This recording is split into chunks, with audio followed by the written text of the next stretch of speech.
Hindi bababa sa 27 testigo ang panukalang maipresenta ng prosekusyon para sa article of impeachment na confidential funds misuse, misappropriations at irregular liquidation laban kay Vice President Sara Duterte.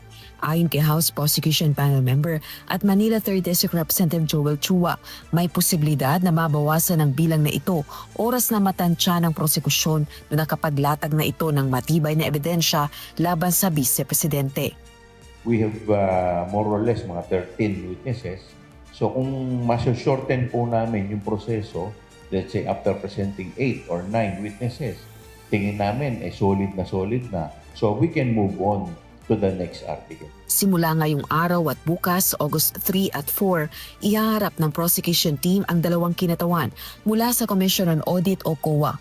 Partikular na sina Roderick Wamil, dating State Auditor ng COA Intelligence and Confidential Funds Office o ICFAO, at Celine May del Campo, kasalukuyang State Auditor ng COA ICFAO.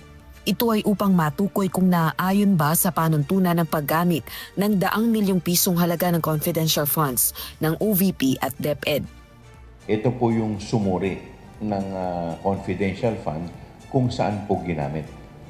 So dito po, titingnan natin kung yung paggamit po ay nasa tama ayon sa circular, sa joint circular na inilabas kung paano gagamitin dapat yung confidential fund. Sa article na assassination plot, grave threats at inciting to sedition, mula sa 10 testigo, 3 testigo lang ang iprenesenta ng prosekusyon. Oras namang matapos ng prosekusyon ang presentation ng witnesses at evidence nito sa lahat ng articles of impeachment, ang defense naman ang maglalatag ng kanilang mga testigo at ebidensya sa lahat ng articles. At saka pa lamang magbobotohan ang senator judges sa conviction o acquittal ni VP Duterte. Ipepresenta muna ng prosecution yung 4 na article.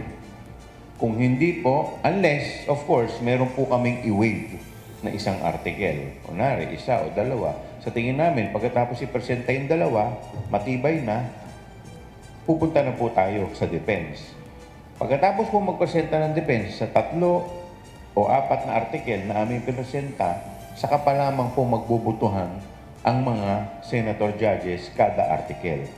Kahit isang article lamang ang makakuha ng kinakailangang bilang ng boto o 2/3 ng senator judges, sapat para makonvict o mapatunayang may sala si VP Duterte. Mangangahulugan ito ng pagkatanggal nito sa pwesto at perpetual disqualification sa paghawak ng pampublikong posisyon. Rosalie Coz, humahataw sa balita ngayon.